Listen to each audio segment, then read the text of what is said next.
안녕하세요. 오늘 우리가 함께 살펴볼 내용은 어쩌면 성경에서 가장 충격적인 예수님의 말씀 중 하나일 거예요. 평화의 왕으로 오셨다는 분이 그새어 세상에 불과 분쟁을 주러 왔다고 하셨거든요. 이게 도대체 무슨 뜻일까요? 오늘 이 설교 분석을 통해 그 속에 숨겨진 진짜 의미를 한번 파헤쳐 보겠습니다. 바로 이 말씀입니다. 와, 정말 강렬하죠? 내가 세상에 화평을 주러 온 줄 아느냐? 아니, 도리어 분쟁하게 하려 합니다. 우리가 알고 있는 예수님의 이미지랑은 뭐랄까 정반대의 이야기처럼 들리잖아요. 오늘 우리가 풀어야 할 수수께끼, 그 중심에 바로 이 구절이 있습니다. 네, 바로 이 질문이죠.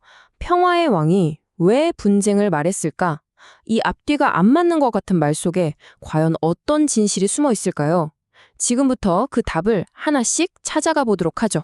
자, 먼저 이 말씀이 나왔던 그 배경부터 좀 살펴볼게요. 이게 아주 중요하거든요. 지금 예수님은 예루살렘으로 가시는 길이에요. 십자가를 지기 위해서요.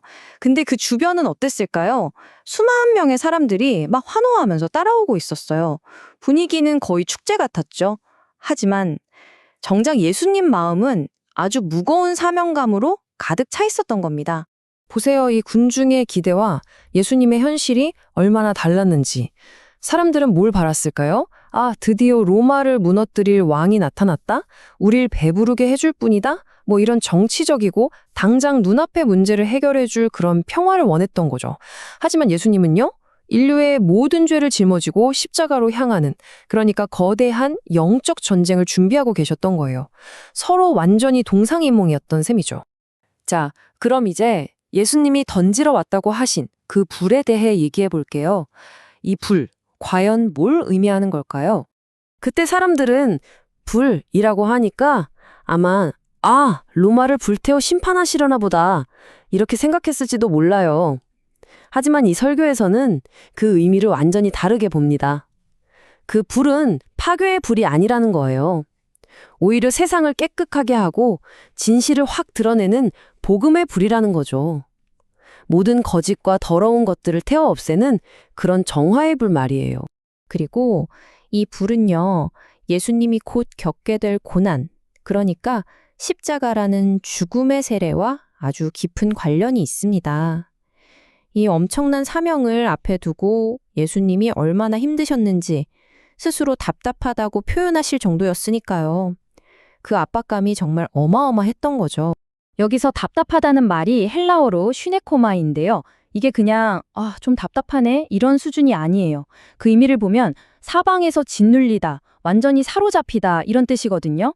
마치 거대한 댐이 금이 가서 터지기 일보 직전에 그 팽팽한 압박감 상상이 되시나요? 온 인류를 구원해야 한다는 그 사명의 무게가 얼마나 예수님을 짓눌렀는지 이 단어 하나에 다 담겨 있는 겁니다. 자, 이렇게 세상을 깨끗하게 하는 진리의 불이 던져지면 왜 필연적으로 분쟁이 따라올 수밖에 없을까요? 바로 다음 내용에서 그 이유를 알아보겠습니다. 핵심은 바로 평화를 어떻게 생각하느냐 그 차이에 있어요. 보통 세상에서 말하는 평화는 뭐죠? 그냥 갈등을 피하는 거, 문제 있어도 좋은 게 좋은 거라고 덮어두는 거. 이걸 평화라고 하잖아요. 하지만 하나님이 말씀하시는 진짜 평화는 완전히 다릅니다. 의사가 환자를 살리려면 아프더라도 암덩어리를 잘라내야 하잖아요. 그것처럼 거짓과 죄를 정면으로 마주하고 도려낼 때, 그때 비로소 찾아오는 게 진짜 평화라는 겁니다. 이게 그냥 옛날 이야기가 아니에요. 바로 오늘 우리 삶에서도 일어날 수 있는 일들이죠.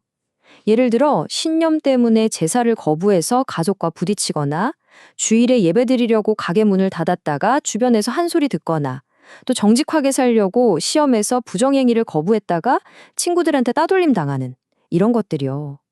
진리를 따르다 보면 이렇게 가장 가까운 사람들과도 불편한 갈등을 겪을 수 있다는 것. 이게 바로 예수님이 말씀하신 분쟁의 진짜 모습인 거죠.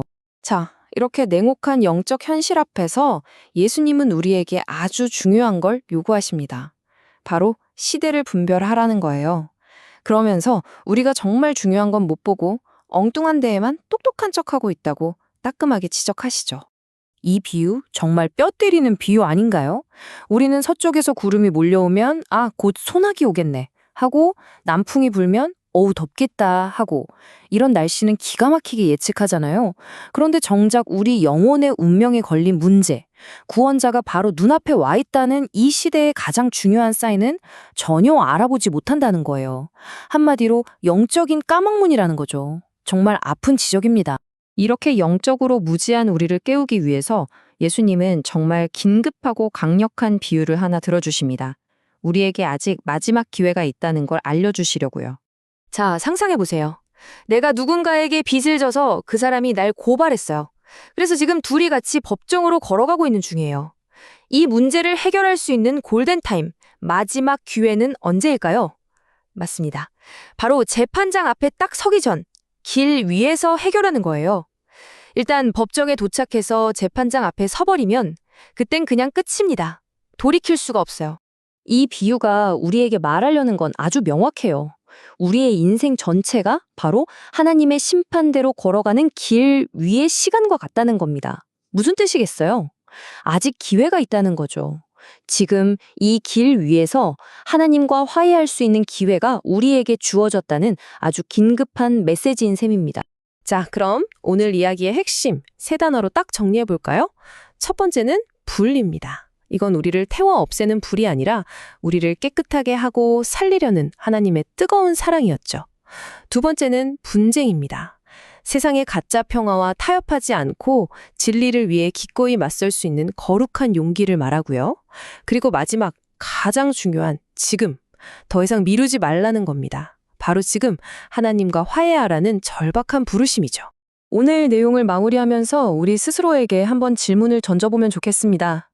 지금 당신의 마음속에서는 어떤 불이 타고 있나요? 세상을 향한 걱정과 욕심의 불인가요? 아니면 나를 살리고자 하는 그 뜨거운 사랑의 불인가요? 이 질문에 대해 한번 깊이 생각해 보시는 시간이 되기를 바랍니다.